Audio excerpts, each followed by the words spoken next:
تو اب اس میں جبکہ انڈیا نے مکمل طور پر سپلائی لائن جو ہے وہ بھی کاٹ دی ہے، اس کی الیکٹریسٹی جو ہے وہ کاٹ دی ہے، امداد کسی طرح کی جو ہے وہ وہاں پہ نہیں پہنچ رہی ہے، تو ایسے میں آپ کیا سوچ سکتے ہیں کہ وہ جو زخمی ہیں کیا ان کی جان جو ہے وہ بچ سکے گی؟ کیا وہ جان بچا سکیں گے؟ ایسا ممکن نہیں ہے۔ دوسرے معنوں میں اگر میں یہ کہوں تو آپ ذہنی طور پر یہ تیار ہو جائیں کہ غزہ کے 22 لاکھ لوگوں میں سے شاید ہی کہ کوئی 2-4 لاکھ یا کچھ 5-7 لاکھ، زیادہ سے زیادہ 7 لاکھ لوگ جو ہیں شاید کہ وہ بچ سکیں، وگرنہ جس طرح سے اسرائیل جارحیت سے غزہ کے اوپر جو ہے وہ بمبارمنٹ کر رہا ہے کہ 15 لاکھ لوگوں کے قریب جو ہے لوگ جو ہیں وہ وہاں پر ختم ہو جائیں گے، اور فلسطین جو ہے اس کا نام و نشان جو ہے وہ دنیا سے بالکل ختم کر دیا جائے گا۔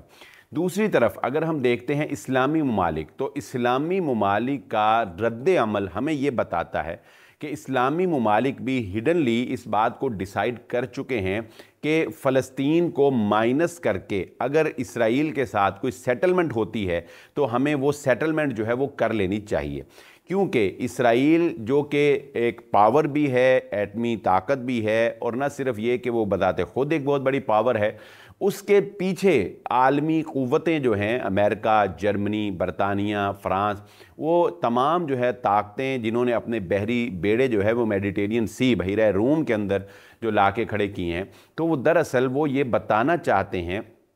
کہ ہم پورے مشرق وسطیٰ کے اوپر بھی اگر قابض ہونا چاہیں تو ہم اس کے اوپر بھی قابض ہو سکتے ہیں۔ لیکن ہمیشہ سے یہ اسٹریٹجی رہی ہے کہ اسرائیل جو ہے وہ وقفے سے جنگ چھیڑتا رہا ہے۔ یہ اسٹریٹجی اس لیے اختیار کی جاتی ہے کہ بیک وقت ایک بہت، اگرچہ آپ کتنی بڑی سپر پاور ہی کیوں نہ ہوں، آپ کتنی بڑی طاقت ہی کیوں نہ ہوں، لیکن آپ کو اپنے لوگوں کو بھی جواب دینا ہوتا ہے، آپ کو دنیا کو بھی منہ دکھانا ہوتا ہے، آپ نے دنیا سے ٹریڈ بھی کرنی ہوتی ہے، آپ نے اپنی گڈ ول جو ہے اس کو بھی برقرار رکھنا ہوتا ہے، تاریخ میں بھی آپ نے اپنے آپ کو جو ہے وہ سیف کرنا ہوتا ہے۔ جیسا کہ اب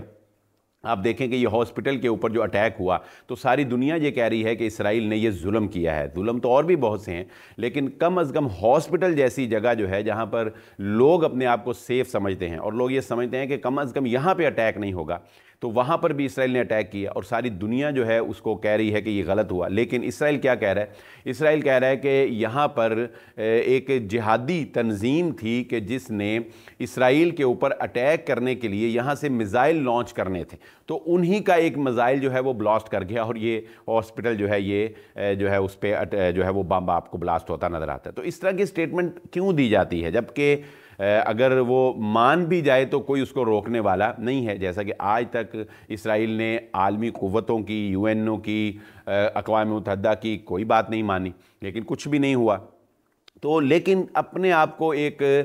سمجھ لیں کہ تھوڑا سا اپنے دنیا کے سامنے اپنا امیج جو ہے اس کو ڈیفنس کرنے کے لیے، اس کو جو ہے وہ محفوظ رکھنے کے لیے اور مستقبل میں بھی، تو اس طرح کے بیانات جو ہیں وہ دیے جاتے ہیں، یا اس طرح کے جو اٹیک ہوتے ہیں ان کو قبول جلدی نہیں کیا جاتا۔ تو دیکھیں اسرائیل جو ہے وہ اگر یہ چاہے کہ وہ ایک وقت میں پورے مشرق وسطیٰ کے اوپر یا ایک بہت بڑے رقبے کے اوپر اپنا تسلط اور اپنا کنٹرول جو ہے وہ جما لے، تو ایسا کرنا جو ہے وہ فوری طور پر ممکن نہیں ہوتا، اس کے اندر بہت سی رکاوٹیں آتی ہیں۔ اگر آگے سے جو ہے وہ مخالفت ہوتی ہے تو پھر آپ کو اپنے آپ کو بھی جو ہے وہ سیف رکھنا ہوتا ہے، آپ نے اپنی اکانومی کو بھی بچانا ہوتا ہے، آپ نے اپنے سولجرز کو بھی بچانا ہوتا ہے۔ تو اس لیے اگرچہ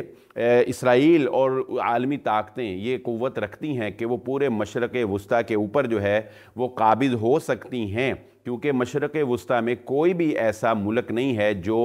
ایٹامک پاور ہو، جو کہ ایٹمی قوت ہو، اور دوسری بات کسی کے اندر بھی اتنی پاور نہیں ہے۔ جب میں پاور کی بات کرتا ہوں تو یہ ذہن نشین رکھیں کہ اس سے مراد دونوں پاورز ہوتی ہیں، یعنی ایمانی قوت اور اسلحہ کی قوت۔ ویسے تو اگر دیکھا جائے تو تاریخ کے اندر بھی مسلمانوں کے پاس کبھی بھی کفار کے مقابلے میں کوئی بہت زیادہ قوت نہیں رہی۔ نبی صلی اللہ علیہ وآلہ وسلم کی جنگوں سے لے کر آپ آخر تک جو ہے وہ خلافت عثمانیہ تک دیکھ سکتے ہیں، لیکن ایمانی قوت مسلمانوں کے پاس اتنی ہوتی ہے، جذبہ اتنا ہوتا ہے کہ اللہ تعالیٰ کی مدد سے مسلمان قلیل طاقت کے ساتھ اور کم تعداد کے ساتھ بھی اکثریت کے اوپر غالب آ جاتے ہیں۔ کم من فئۃ قلیلۃ غلبت فئۃ کثیرہ، اللہ تعالیٰ قرآن مجید میں بھی کہتے ہیں کتنے ہی چھوٹے گروہ بڑے گروہوں کے اوپر جو ہے وہ اللہ رب العزت ان کو کامیابی دیتا ہے۔ لیکن مسلمانوں کے پاس ایمانی قوت بھی ایسی نہیں ہے، جذبہ نہیں ہے، وہ شوق نہیں ہے دشمن سے مقابلہ کرنے کا۔ جیسا کہ اقبال نے کہا تھا کہ میں تجھ کو بتاؤں کہ تقدیر امم کیا ہے، شمشیر و ثنا اول طاؤس و رباب آخر۔ لیکن افسوس کہ مسلمان طاؤس و رباب کے اندر لگے ہوئے۔ تو اس لیے اگر ہم تقابل کرتے ہیں پاور کا، تو اسرائیل جو ہے وہ بیک وقت پوری مشرق وسطیٰ پر بھی قابض ہو سکتا ہے، لیکن ایسا وہ کرے گا نہیں، یا ایسا ہوتا نہیں۔ کیوں؟ کیونکہ اسٹریٹجی یہی ہے کہ تھوڑا سا حصہ جو ہے وہ کیپچر کیا جائے، پھر سٹاپ، پھر تھوڑا سا حصہ کیپچر کیا جائے، پھر سٹاپ۔ چنانچہ آپ دیکھتے ہیں کہ جو بائیڈن جو ہیں وہ بروز بدھ جو ہے وہ آج کے دن جو ہے وہ وزٹ کرنے جا رہے ہیں اسرائیل کا، یعنی حالت جنگ میں ہے اسرائیل، لیکن اس کے باوجود جو بائیڈن جو ہے وہاں جو ہے وہ وزٹ کریں گے، پھر اس کے بعد وہ اردن جائیں گے، اردن میں وہ میٹنگ کریں گے۔ تو اصل میں یہ کیا ہے؟ اصل میں یہی ہے کہ اسرائیل نے اپنے مقاصد میں سے ایک بڑا مقصد جو ہے وہ غزہ کی پٹی کا صفایا کرنا تھا، وہ اس نے حاصل کر لیا ہے۔ اور آئی میک کا جو کوریڈور ہے، یعنی انڈیا، مڈل ایسٹ اور یورپ تک جو کوریڈور جا رہا ہے، اس کے لیے جو راستے کو صاف کرنا تھا حماس اور حزب اللہ جیسی تنظیموں سے، تو اسرائیل جو ہے فی الوقت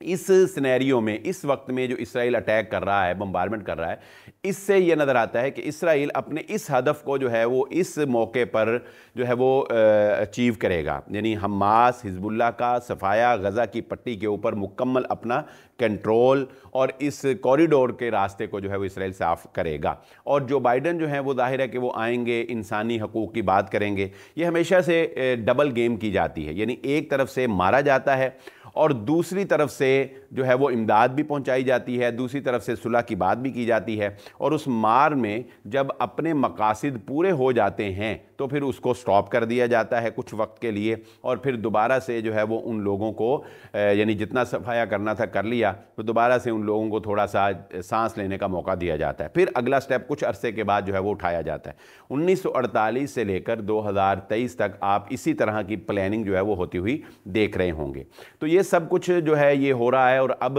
اسرائیل کچھ بڑا کرنے والا ہے، اسرائیل کچھ بڑا کرے گا، اسرائیل کچھ بڑا کرنا چاہتا ہے، جس کی وجہ سے تمام مشرق وسطیٰ کے ممالک جو ہیں وہ پریشان ہیں۔ بہرحال مسلمان ممالک کی کمزوری کا عالم یہ ہے کہ ان کو اپنی موت نظر آ رہی ہے، اور ان کو ایک خون خوار درندہ اپنی طرف آتا ہوا نظر آ رہا ہے، لیکن اس کے باوجود یہ یونٹی قائم کرنے کے لیے یہ تیار نہیں ہے۔ اس کے باوجود آپ ان کی جو عیاشی ہے، جو ان کی بے راہ روی ہے، جو ان کی سودی نظام کے اندر اپنے آپ کو جو دھنسایا ہوا ہے، اس کے اندر آپ کوئی کمی جو ہے وہ ہوتی ہوئی نظر نہیں آئے گی۔ لیکن بہرحال ہم آتے ہیں اصل ایک بات کی طرف، ایک خاص بات کی طرف جو میں اس سارے سینیریو میں آپ کے سامنے رکھنا چاہتا ہوں، اور وہ بات یہ ہے کہ ہمارے ٹاپک سے ریلیٹڈ کہ حالات جو کشیدہ ہیں وہ تو ہیں ہی، وہ جو میں نے آپ کے سامنے ساری صورتحال رکھ دی ہے کہ حالات کشیدہ ہیں، آگے اور کشیدہ ہو سکتے ہیں، اور دجال کے آنے سے پہلے ہی شاید دجال کے لیے ایک بڑا گراؤنڈ جو ہے وہ کیپچر کر لیا جائے گا۔ دجال آئے گا تو شاید کہ اس کو صرف حکمرانی کرنی پڑے، اس کے لیے پہلے سے ایک سلطنت جو ہے وہ تیار ہوگی، جو مکہ اور مدینہ کے علاوہ، کیونکہ مکہ اور مدینہ میں تو اللہ تعالیٰ کی غیبی مدد ہوگی اور غیبی پہرے ہوں گے، لیکن اس کے علاوہ شاید کہ دجال سے پہلے ہی ایک بہت بڑا حصہ جو ہے وہ دجال کے لیے منتظر ہوگا۔ لیکن میں یہاں ایک بڑی حیران کن بات جو ہے وہ آپ کے ساتھ شیئر کرنا چاہتا ہوں۔ یہ بات بھی ہم جانتے ہیں کہ حالات کی کشیدگی ہی اور مسلمانوں کے اوپر ظلم کی انتہا ہی امام مہدی کی آمد کا پیش خیمہ ہے۔ تو پچھلے دنوں میرے سامنے یہ بات گزری، اور جو میرے لیے بڑی شوق تھی، اگرچہ کہ اس بات کو جب علماء کے سامنے رکھا گیا تو بہت سے علماء کرام نے اس کے ساتھ ایگری نہیں کیا، اور انہوں نے کہا کہ نہیں، ہم اس کا ساتھ اتفاق نہیں کرتے۔ لیکن بہرحال پچھلے دنوں ایک پاکستان کے لاہور شہر کے اندر ایک بڑے مشہور معبر ہیں، ابن یوسف المعبر کے نام سے وہ جانے جاتے ہیں۔ وہ لائیو یوٹیوب کے اوپر سیشن لیتے ہیں تعبیر الرؤیا کا، یعنی خوابوں کی تعبیر بتاتے ہیں، اور وہ ان کی تعبیر جو ہے وہ بہت حد تک جو ہے وہ پرفیکٹ ہوتی ہے۔ بلکہ اگر کہا جائے کہ موجودہ دور میں اگر